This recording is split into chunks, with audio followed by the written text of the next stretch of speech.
Welcome to Car Wash 101, brought to you by Ryko.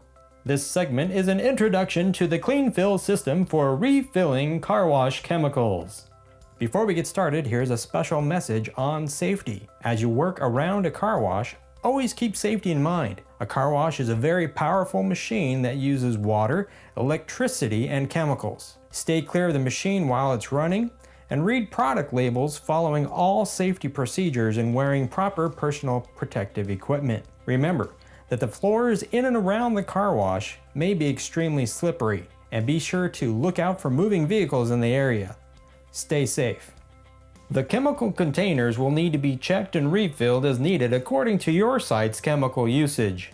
If equipped with the CleanFill system, this is an excellent system for refilling of chemicals. It's easy to use, safe and effective without wasting chemical. Make sure to have the correct chemical to go into the correct tank. Just take the cap off, leaving the seal in place. Turn over the chemical jug, place it into the cradle and push the jug firmly into the cradle to puncture the seal and allow it to drain completely. If you have normal wash volume and you notice a chemical is not getting lower in the tank like it usually does, that may be a sign that the wash is not working properly. Call for service as needed.